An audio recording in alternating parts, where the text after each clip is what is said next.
Hi, 1, 2, 3, 4, 5. Okay. Hi, my name is Miss Mesa, and I am a general education teacher at Homestead Senior High School. And today, I am here to talk to you about what is IDEA and what is an IEP process for my students.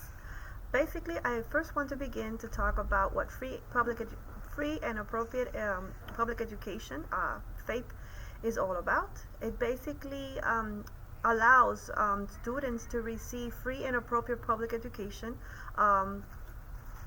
within the educational system, where students that have a disability can be inclusive with general ed students and learn as one. And to do this, I want to talk about how the actual system works. It is called least restrictive environment, which allows students with disabilities to be educated with non-disability students in the same environment under the same type of teachers. But this happens with what is called an IEP.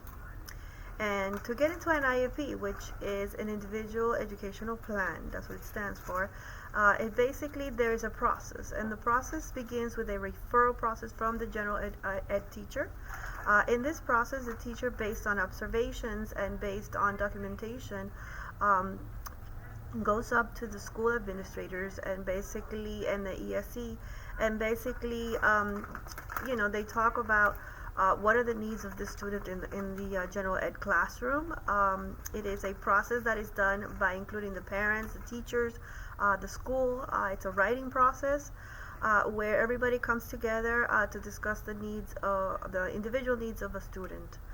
In this evaluation process, it is determined whether the student has a disability and requires some sort of special education services. This evaluation is comprehensive, and it must assess all areas of the suspected disability. Based on the findings in this evaluation and in this meeting with everybody involved, specific goals are set for the year for the student.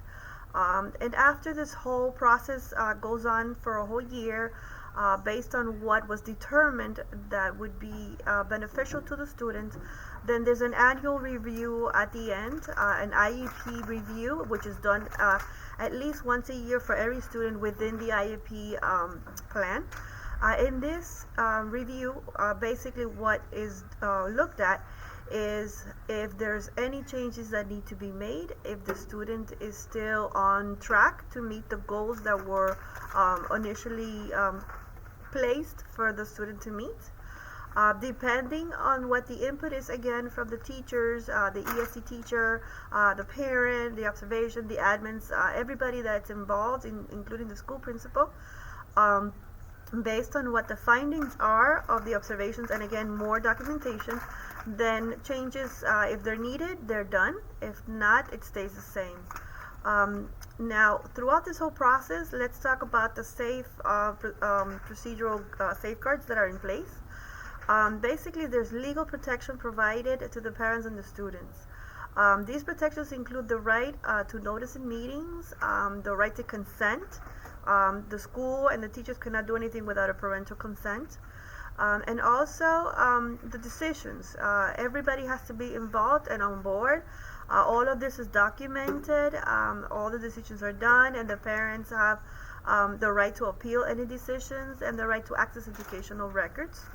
For all of this to happen, there's got to be prior written consent. This consent is, required for the school district. It's related to the identification and the evaluation and placement of the student based on the disability.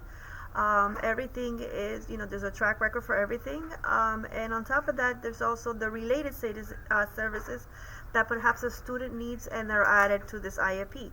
Some of these services could be, based on the special education needs, which could be transportation, speech, language therapy, occupational therapy, counseling, whatever is needed for the student to be successful in their educational plan. I hope I've met all of your needs, all of your information, and if you have any questions, you can feel free to contact me. Thank you.